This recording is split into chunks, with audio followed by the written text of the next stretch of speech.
Marshall here. Welcome to the YouTube version of the Realignment podcast. My guest today is investigative journalist Bethany McLean. She's written two really great books on both the fall of Enron and the 2008 financial crisis. Now she's back with a book focused on COVID and the underlying issues in American society that the pandemic revealed, everything from our institutions to our schools to hospitals to capitalism itself. I know a lot of people are probably thinking, man, another COVID book. Didn't we just decide to move on as a society? But what Bethany so effectively conveys in this interview and the actual book is that these underlying issues have not been resolved during both the pandemic and the fallout. And as we look to the rest of the decade, it's pretty clear that most, if not all of them, will rear their heads again, separate from the conversation around the virus. Lots of great stuff here. Hope you all enjoy the conversation and have a great weekend. Bethany McLean, welcome to the Realignment. Thank you for having me on.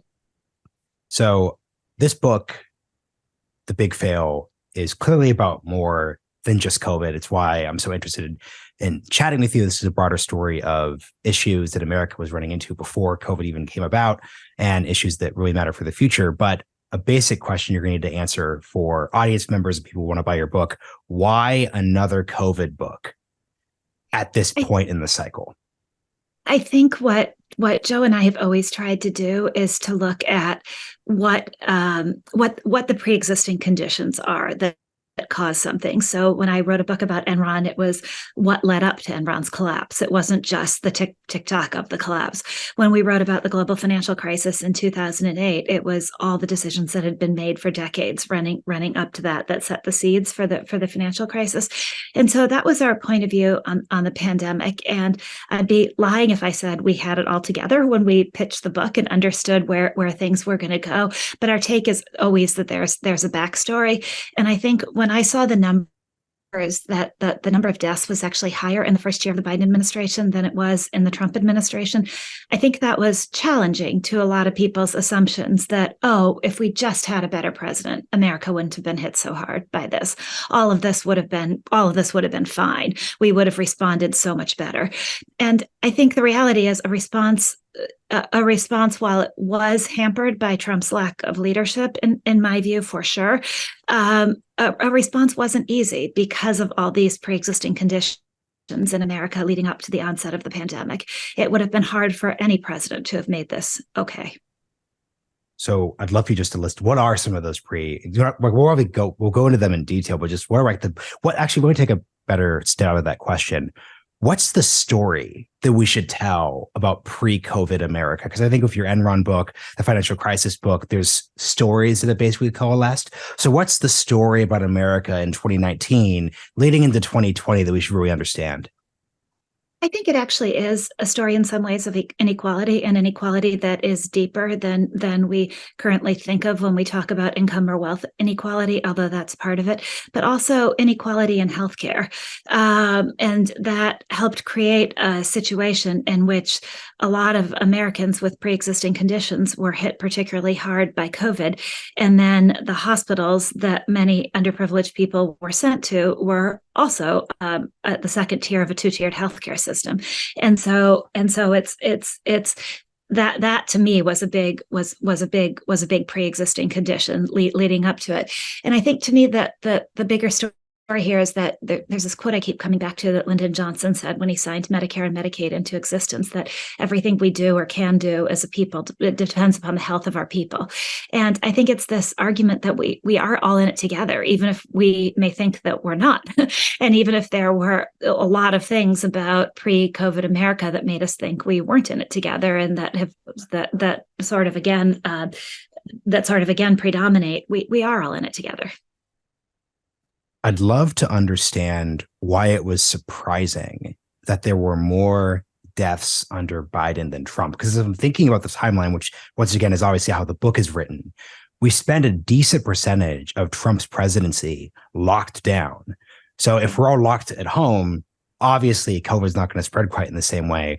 Lockdowns as a political project, I don't think were sustainable.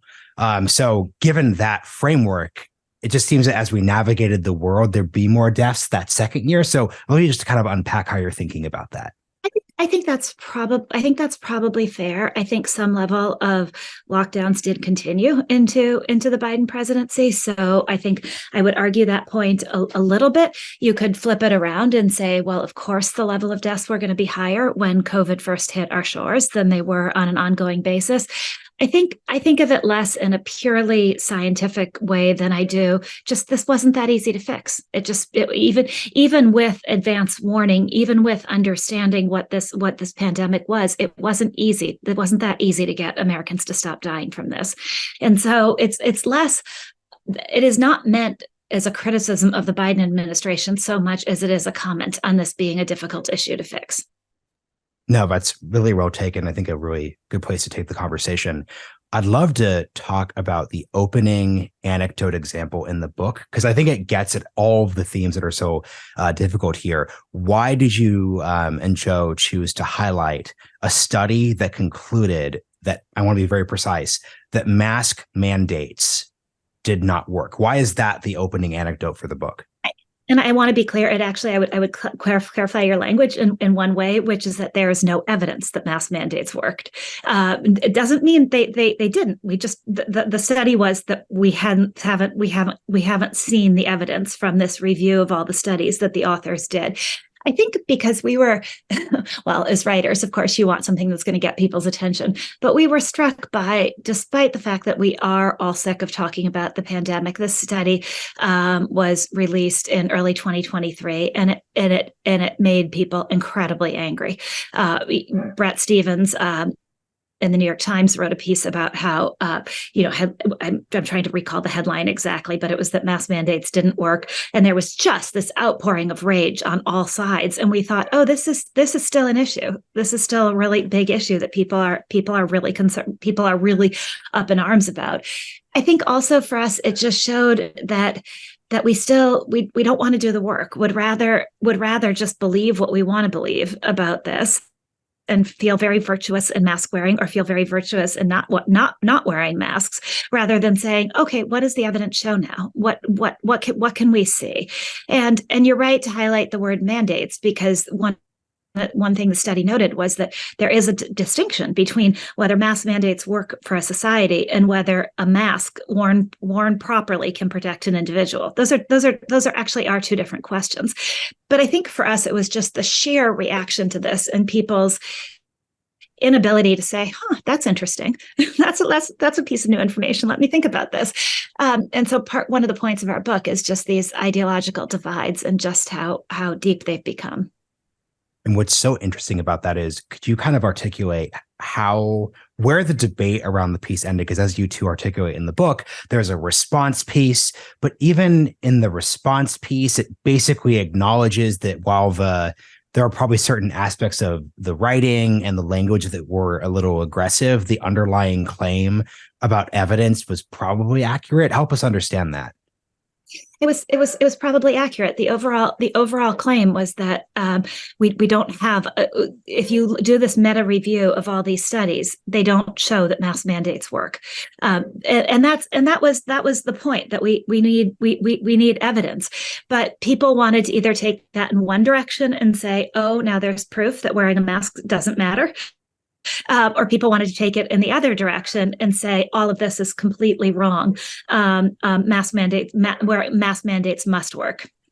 Okay, this is where this gets really interesting, though, and this is why we're being precise around language. There's a wide band within mask mandates do not work. So one of the issues that you two get into, obviously, are supply chains and the actual production of masks thereof. There's a world where in March 2020, we all get sent KN95s from the government. They're all there. And there's a way that we could have assessed whether that was effective versus me half-assing a mask for the next year and a half. So it's just so interesting that even within that statement, there's such a wide band that it would be kind of intellectually dishonest to say that, okay, we've concluded forever that as we move forward into a next potential pandemic, we just can't do mask mandates because they didn't work.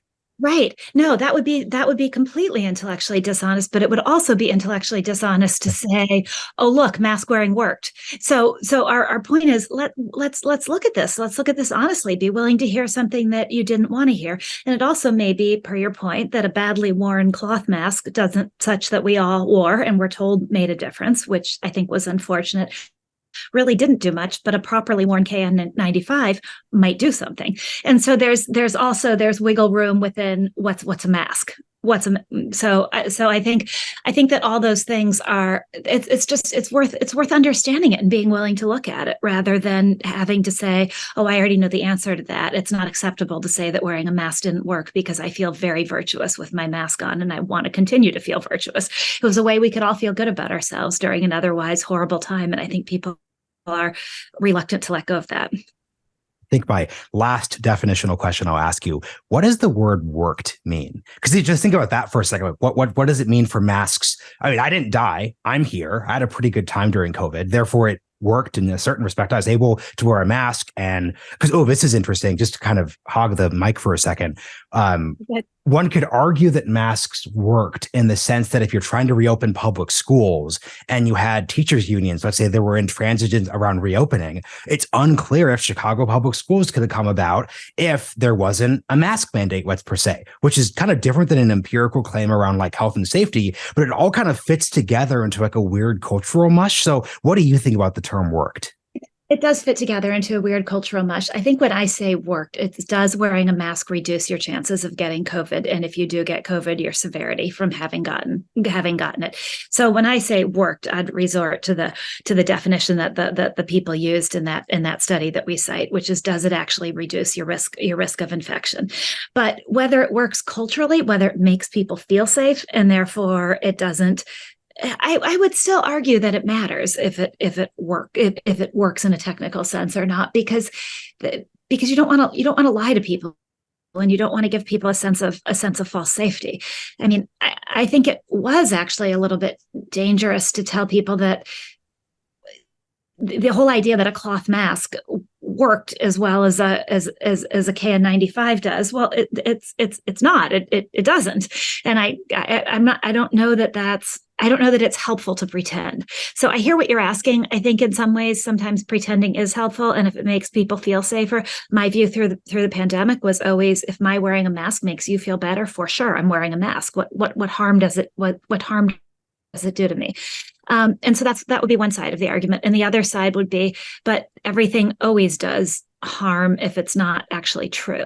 And I don't know where it's an interesting thought. I'm not sure where I come out on that. Yeah. And once again, that's why COVID's kind of like the ultimate wicked problem, because there is both what's true and things that become true because we think they're true.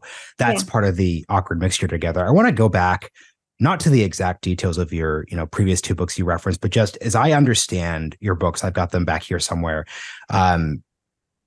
Your conclusions around Enron, conclusions around the financial crisis, they're pretty much conventional wisdom now. I'm not saying it was easy to do at the time, but everyone's like, yeah, Enron was crazy. Jeff Skilling, wow, that was, we're doing like documentaries about it. And wow, like we've all, read your book. We've seen The Big Short. American housing culture was out of control. Like that's all just conventional wisdom. In this case, with this book, I don't think there's ever going to truly be a safe conventional wisdom that you could make widely viewable documentaries and movies about, given the dynamics of partisanship in the book itself and that are actual themes. So can you just kind of speak to the differences there? Yeah, I think that is right. I think that's right, although with a few caveats. But yes, and that is part of what made writing this book challenging. The other part is that I think there's this interesting progression from my book about Enron to the financial crisis to this, and that the Enron story was really clear. A company went bankrupt. How did it happen? Here's how you tell the story. The financial crisis was a little more complicated because you could pick and choose among various events or various companies as to how you wanted to tell the story. So it wasn't necessarily like, oh, you have to tell this story through Merrill Lynch. Maybe you tell it through Citigroup instead. Anyway, so that was a little bit more of a pick and choose exercise about how you tell the story, and this was, well, wide open. Right? What do you think the story is? So in that sense, it was really challenging. I think we do have some degree of conventional wisdom arising out of this that is still, the ownership around it is difficult. I think people understand that keeping children out of school for as long as we did in America has had absolutely devastating consequences. I still don't think many people are willing to look at this and say, yeah, but I advocated for school closures, so therefore I wasn't pushing to reopen schools, therefore I own this. But I think there is a consensus that something went wrong, especially when you look at other countries that managed to open their schools earlier and keep their schools open. And so I think that consensus is emerging. I think the consensus that the pandemic, that lockdowns were a matter of privilege, I think that's emerging too. That, in other words, for all of us, and I say us who felt virtuous locking down, being able to continue to earn our living via Zoom, being able to order our goods and food through Amazon and other services without really often thinking about all the quote essential workers who were having to go out into the world in order to do that. Oh, and those of us who were able to school our children because we had jobs that permitted us to work at home instead of jobs where you had to go out and be an essential worker and your kids were left to Zoom school themselves.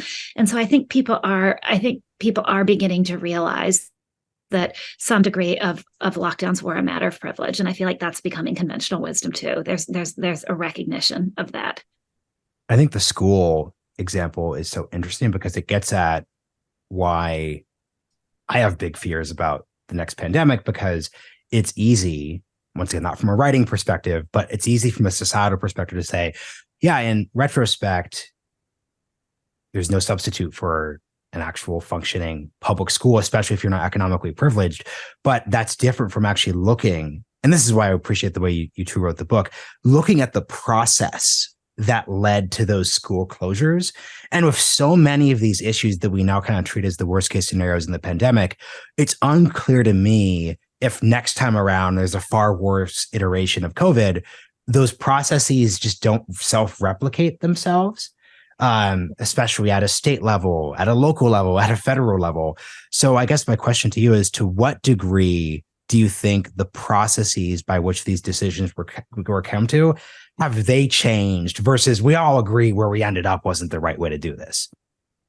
I don't think they have really changed because I think there was an unwillingness to actually look at the data, which I think explains why schools in the United States stayed closed longer than schools in most other, if not all places. And from the very, very beginning, it was clear that COVID was not a big risk for young, healthy people.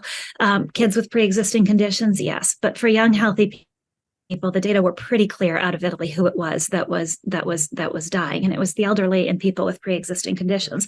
It was also clear pretty early on that COVID was not influenza, and influenza schools are breeding grounds for transmission. I mean, it is, but in COVID they were not.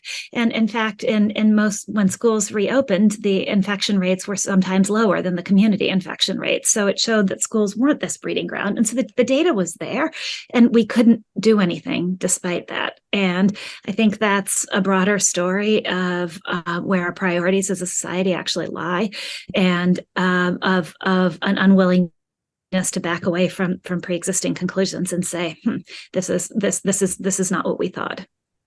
Something I'm curious about, as someone who co-hosts a podcast called Capitalisn't, you spend a lot of time in the world that I spend in, and I'm sure you know this from all the book pitches that you were likely receiving during the early pandemic. There were a lot of books that were claiming COVID is going to be this fundamentally transformative experience, economically, sociologically, across all these different categories. And it feels like in this moment right now, other than, let's say, supply chain discourse and a couple, I'm actually kind of failing to think of where else there's been a real paradigm shift in the way people are thinking about these things.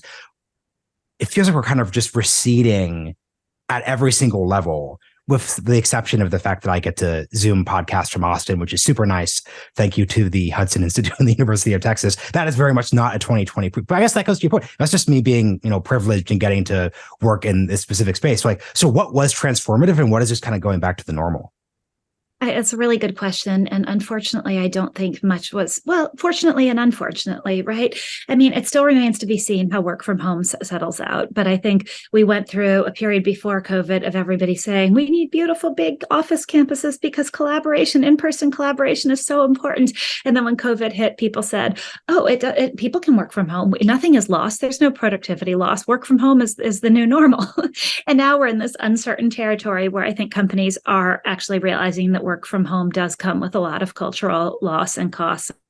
Companies are trying to get people back into the office, and people don't want to go back into the office. And so it remains to be seen how that power balance shakes out. Online shopping, exploded in the pandemic, and everybody said, oh, we're going to shop online forever, even after the pandemic. It didn't really turn out that way. People went back to shopping in stores. And so you're right. Some of these big things that were supposedly pandemic era changes in society have not really shaken out that way. The conventional wisdom has been wrong repeatedly, and that's interesting. And I think there was much more of a sense that the healthcare system was broken and we were going to do something about this. And I think now we're back mired in the same old. And so that will be interesting to see if the lessons from the pandemic have any reverberation. I think, please go on. On the subject of my podcast and your work, I do think there's been damage done, and I think it's a continuation of the damage that was done in the financial crisis, which really started to undermine people's faith in capitalism as a system that worked for everybody. Because the very simple and true take on the financial crisis was that big wealthy corporations got bailed out, individuals didn't. It was keep yourself alive if you were a small ordinary person. It was let the government help you if you were a big corporation when push came to shove. And I think that left people, to me, the larger legacy of the financial crisis is an undermining of people's sense that the system is fair. And I think COVID is a perpetuation of that, because you saw through Federal Reserve policy, big corporations getting bailed out through access to cheap money and through direct loans from the government. Small companies did get the PPP, but it was doled out somewhat haphazardly. A lot of restaurants were left to die. The rich got a lot richer in the early years of the pandemic as stock prices soared. The poor were the ones who lost their jobs. Again, government aid stepped in to blunt some of that, but now inflation is taking a bite out of that, out of some of those gains that people made. And I worry about this fundamental undermining of capitalism, because I still think it's sort of like Winston Churchill's old quote about democracy, the worst system ever, with the possible exception of everything else that's been tried. And so I kind of want capitalists to save capitalism. So I worry about that. I worry about that issue. Your answer actually just made me change my mind about the question I asked you before, which is, we said COVID was going to be transformational, but everything went back to normal. I think if we looked at the world of 2012, 2013, we could have easily said, everyone wrote their economic reset book in 2011 about the financial crisis, but everything's back to normal. President Obama got reelected. Things are pretty straightforward. We bailed out the bigs. Everything's good to go. Well, 2015, Brexit, Trump, et cetera, et cetera, et cetera. You have Greece, the Eurozone, 2014, 2015. So I'm just realizing, thank you for tying it back to the financial crisis, because it's still too early in the game to actually reduce how transformative this is to just, it's been 2 years and I'm going back to malls again. Therefore, everything's the status quo again. Yeah, I don't think it is. I think the pandemic is part of the younger generations losing their faith in a society here in America that works for everyone. And I think there's reason for that, and it worries me. What's interesting as I'm kind of thinking about this, you two were very helpful in the book's introduction, just saying kind of like the thesis to a certain degree very directly, central tenet of the book, we could not have done better. And that gets back to the pre-existing conditions we're discussing here. So I'd love to hear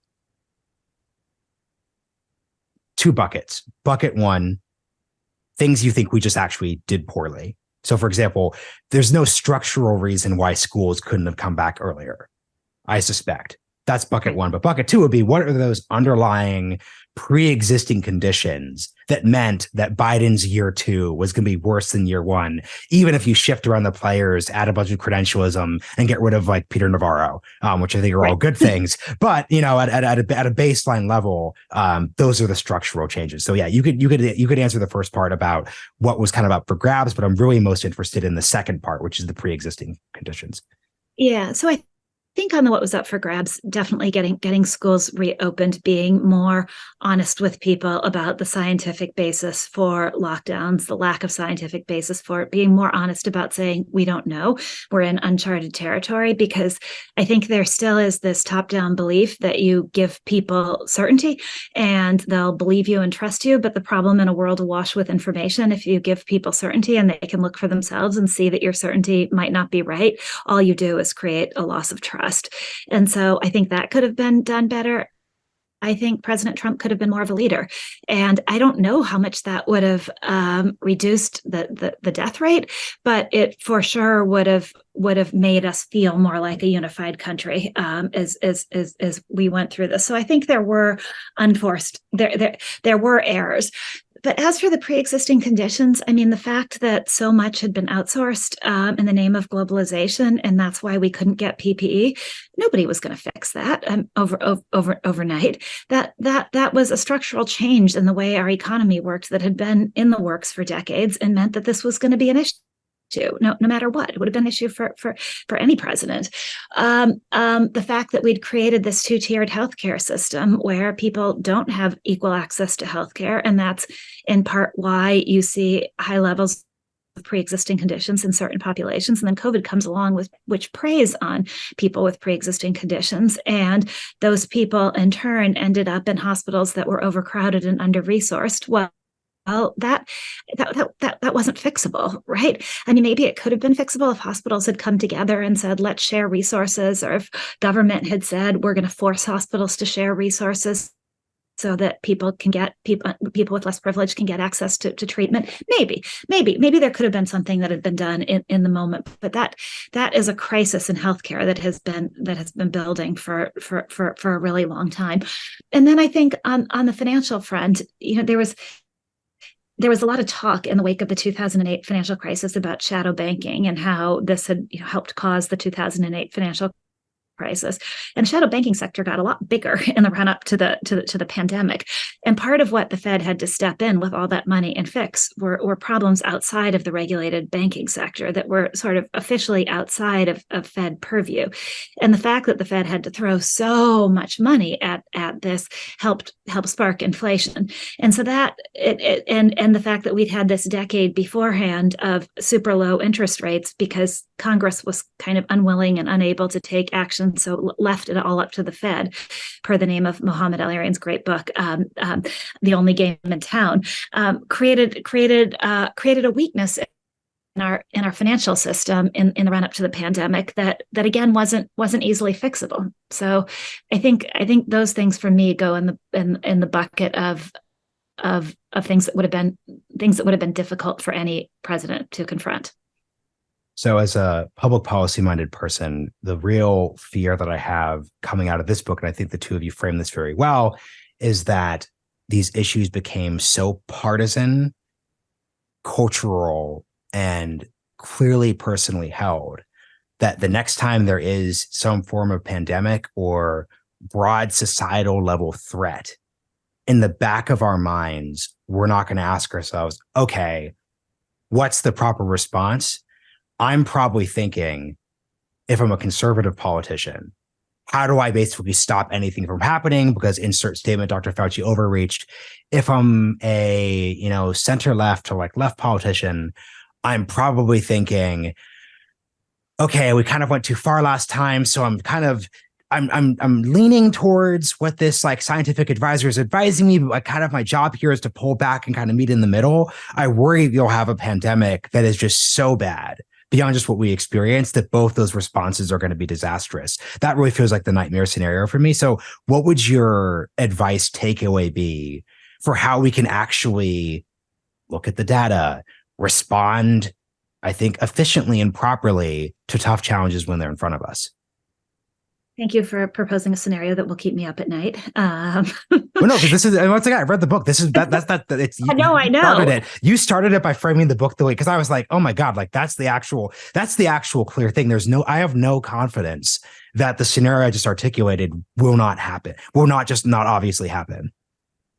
I agree. And the problem is we as human beings want a playbook and we want history to play on repeat in some ways. And so that's why some of the response to this pandemic was influenza-like, even though COVID was not influenza. And so you have to be able to be nimble and flexible enough to look at the data and say, what actually is this? I mean, for sure, I have children. If I had looked at the data coming out of Italy and seen that it was young girls between the ages of 7 and 15 who were primarily dying from this pandemic, I would have had an entirely different response to it, right? So you need to look at the data and see what it's telling you. You need to maintain a kind of flexibility. The idea that there can be a plan in place for a pandemic when you don't know in advance who that pandemic is going to affect is kind of insane. But we like the idea of having a lockdown plan that then that's what you do. I do worry that these positions have become ideologically enshrined in ways that are already difficult to move away from and will become increasingly difficult to move away from. And it is seriously illogical. I mean, why should your view of how we handle a pandemic and your view of whether or not lockdowns were helpful, even your view of masks, have anything to do with how you vote? Why should those two things go together? Why can you not be an absolutely strident Democrat who nonetheless says, I'm not sure lockdowns were a great idea? They shouldn't have anything to do with each other. And yet it's become identified in people's minds. And it happened very quickly at the start of the pandemic, where if you said you cared about the economy and about jobs and about people's ability to make a living or about anything other than COVID, well, you must be a Trump voter. And if you supported lockdowns and mask wearing, well, then you were a good Democrat. And from the beginning, I didn't understand how those shortcuts were being made, because it seemed to me from the beginning that one thing had nothing to do with the other. And I think that dangerous propensity for shortcuts and ideological divides is hugely problematic.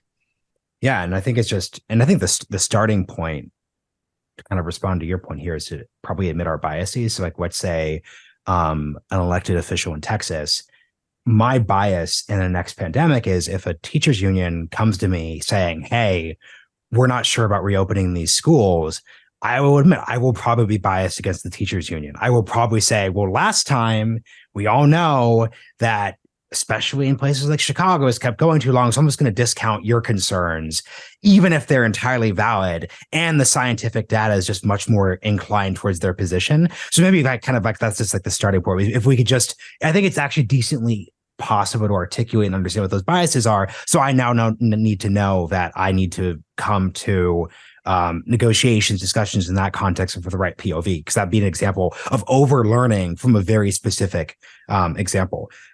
So in this last section, because I really just want to shout out capitalism, I'd love to just kind of like get your thoughts on like 5 themes that you cover on capitalism that like directly cross over into the realignment. So I recently had Oren Cass on the show.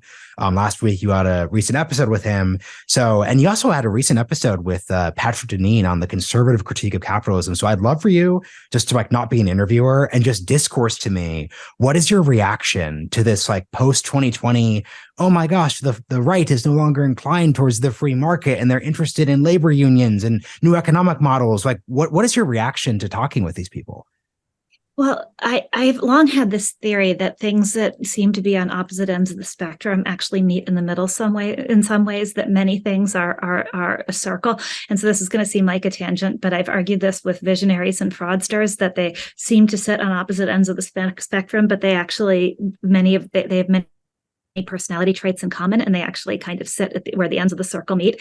And so I'm fascinated by this, because this now politics are proving the truth of that in some ways, because you have very progressive views on capitalism that are actually now far left skepticism of capitalism that is now actually becoming aligned with the far right skepticism of capitalism.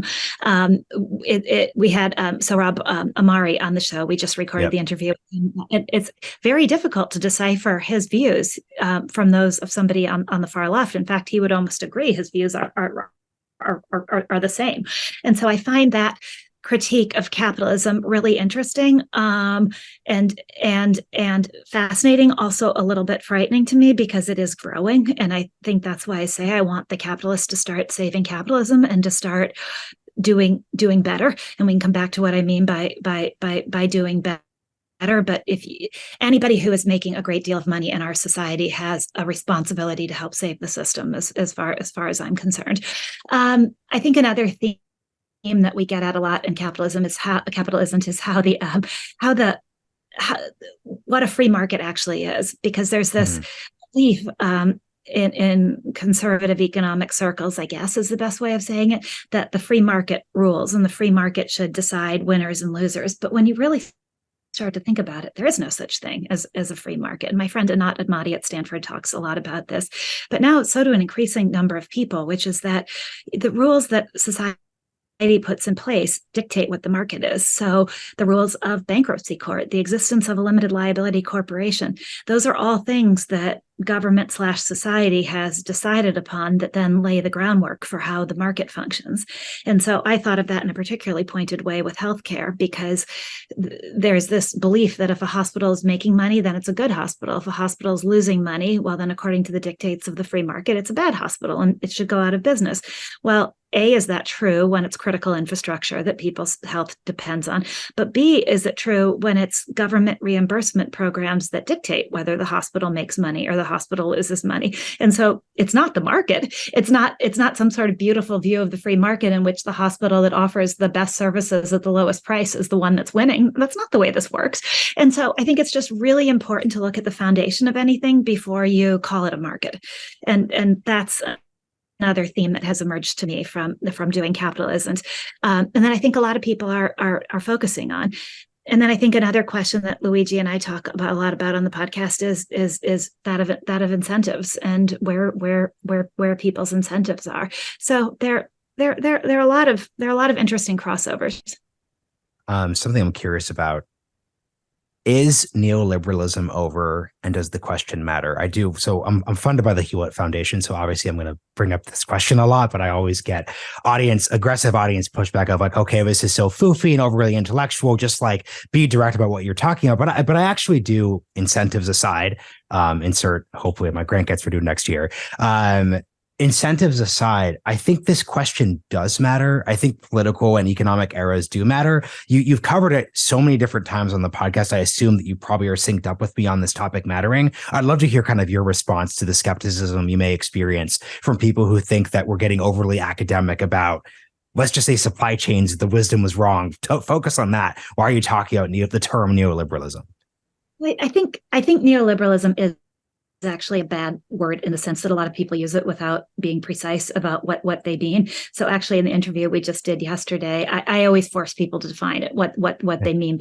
So for the purposes of our conversation, I'm gonna say it's a view in which the market should determine everything, and the market determines every aspect of life, of the winners and losers of life. And I think it matters a lot, because if you have that view that the market is the appropriate determinant of many things in our world, you have a very different view of how society should be structured than if you don't think that that's the right view. And I personally don't think it is the right view for a couple of reasons. One, because as we just talked about, a lot of what people people call the market isn't actually a market. It's a manufactured system where the winners and losers have already been determined by forces that aren't real market forces. And so you have to be really careful if you're letting the market determine outcomes in a system where a free market doesn't really exist. And then I think there are also spaces in life where we probably don't want the outcome to be determined solely by the market, where we want some protections for people that are not market based. And I think healthcare is one of those. I don't think we want to live in a world where we're close to living one in America running up to the pandemic, where your ability to get good healthcare is dependent on how much money you make. And I think it's problematic, not just for the people who are at the mercy of that system, but for all of us. And the last Capitalisn't question before we do our closing one on the broader book would be, you, like me, interviewed Vivek Ramaswamy before he was presidential candidate Vivek Ramaswamy. I'm curious, how surprised were you? Well, I think Vivek is kind of crested in a couple of different levels for some more complicated structural reasons, but he definitely kind of caught fire for a moment. And when I interviewed him back in 2021, I would have been shocked to know that the ESG corporate governance issue was as effective of an intro issue as it was. He clearly pivoted from it in the actual campaign, but it actually was like a very, very effective way of getting initial donor interest, initial voter interest, which kind of in some ways makes the whole conservatives are reimagining the free market thing kind of interesting, because this podcast is called The Realignment. In 2019, when I'm interviewing Josh Hawley, I would have said the way that conservatives are actually going to make an impact on these economic debates and the way younger conservatives are coming up to the financial crisis, they're going to use this market skepticism to their advantage when it comes to actual politics. That actually didn't end up happening. And in many ways, like, Vivek's a very traditional libertarian who's just kind of framing it kind of a different way. But I'd love to hear like that's my reaction to what's kind of happened. I'd love to hear your reaction to it. Yeah, I was surprised by Vivek for a different reason. When we had him on the podcast, I actually liked him. He was willing to debate. He was engaged. I thought his book was a little more nuanced and pointed out some important issues that actually overlapped with ones pointed out by Tariq Fancy, who's another podcast guest we had, and who's also skeptical of ESG, but from completely the other side. And I was disappointed that Vivek, I thought, in his presidential campaign, descended into rhetoric and stridency on instead of a reasoned approach to things. But that's a little bit off the point of that seems to be what the presidential process does to everybody. It seems to bring out people's worst side and not their best side, unfortunately. But yeah, on the ESG front, I think there are two separate issues going on, and one issue is how much of a finger do you want this movement to put on the scales about what companies do and what they don't do? And I actually don't see why it.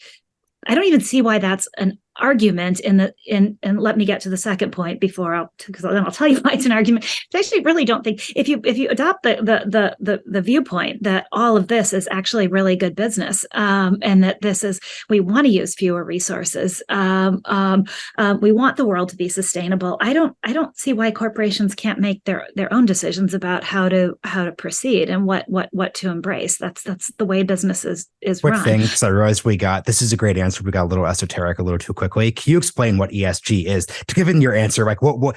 Yeah. So the ESG thesis that combines with what you just said, then. Environmental, social, and oh my God, what's the ESG? Environmental, social goals? Environmental, social, and governance. So it wraps, and this is where I'm going to get to my skepticism, because it wraps a whole bunch of things into one, some of which don't necessarily go together. But the idea is that companies should embrace environmental goals. They should embrace social goals. They should embrace governance roles. And if all of those things, if a corporation genuinely believes that all of those things make its business better, I don't see why it's controversial. I mean, that seems to me that's the corporation's decision, if that's what good business is. where I do think Vivek's criticism of ESG, and it overlaps with Tariq Fancy's criticism, even though they're coming at it from different angles, is that a lot of this stuff isn't real.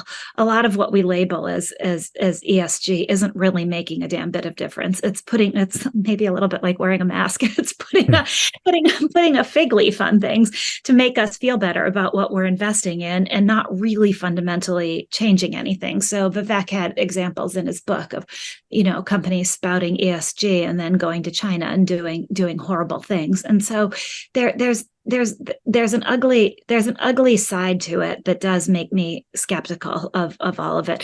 And Tariq's criticisms, he ran essentially ESG at BlackRock, a big investment firm, and just saw inside all the ESG products that investment firms were rolling out, and was like, these don't do anything.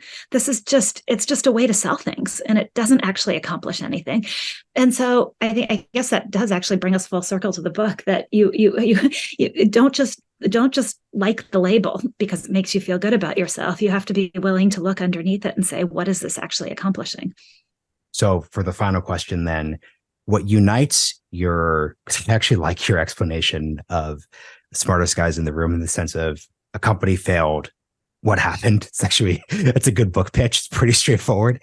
But your previous two books, All the Devils Are Here, and then of course this book, and of course The Big Fail, you have pre-existing conditions in the U.S. financial system, and then pre-existing conditions in broader American society at large.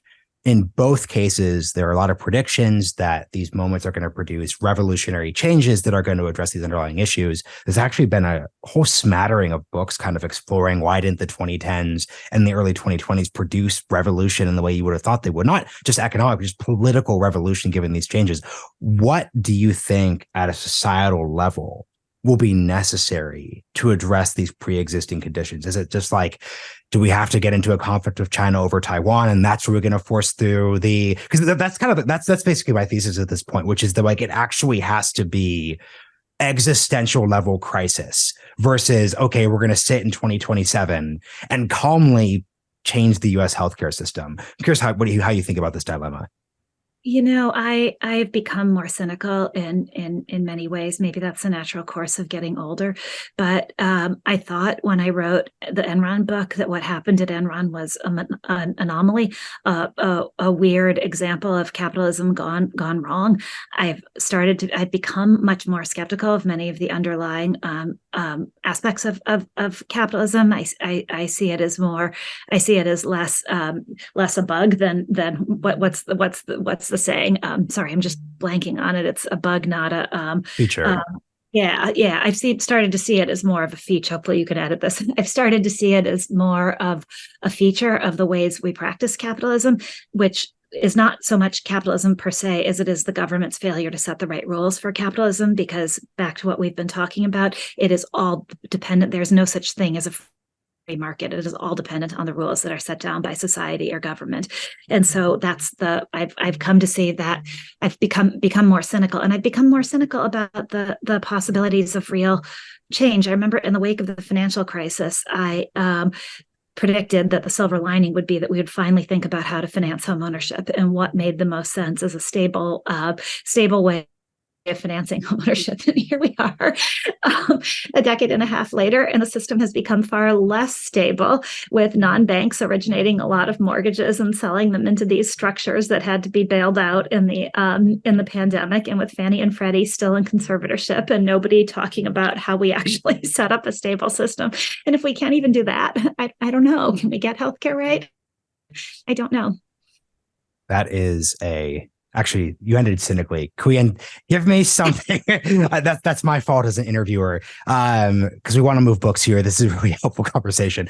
Give us something, and I also added my own cynicism about biases going into the next pandemic if it happens. What is something positive and I think hopeful about our society that came out of the story you're telling here? So I think there are examples through the book of people rising above and really doing the right thing. I think the story of Operation Warp Speed is, to me, really inspiring because it is people who were not in this for political gain. They weren't trying to help the Trump administration. They weren't even helping themselves. They were doing this at great cost to themselves, who stepped in and tried to get vaccines approved and manufactured here in the U.S. in order to do the right thing for the country. And I think it's a great example of a public-private partnership that worked. And so I think that's one thing that is inspirational. There are hospitals like Rush in my hometown sort of current town of Chicago that took transfer patients and tried to help communities as much as they could. And there are tons of doctors and nurses around the country who just displayed unbelievable heroism in the face of terrible conditions. So I think we are a society with still an enormous amount going for us, and I just hope that we can look at some of these lessons and chart a better path forward. I don't know that we can with the current state of polarization, but I think people are at least recognizing that polarization itself is an underlying ill. So. That's actually a great answer, because a subtext of a lot of this type of authors and books we engage with is the United States is no longer able to pursue big, ambitious projects in timely manners. In the comparison, think of like the Hoover Dam or the Arsenal of Democracy during World War II, or the moonshot with the moon landing. Obviously, the example of Operation Warp Speed is an example of how this actually can be done. In the worst case, and once again, if you could do a big project during late stage Trump administration, there is genuinely a sign that polarization isn't the end all be all. So thank you for indulging me on the positive story. We could end there. The book is The Big Fail, and I hope folks who want to go deeper check out Bethany's other books as well too, because they're kind of there's an interesting like 3-part early 21st century history that a person could kind of pick up if they want to indulge in that as well too. So thanks for joining me on the show. Thank you so much for having me on.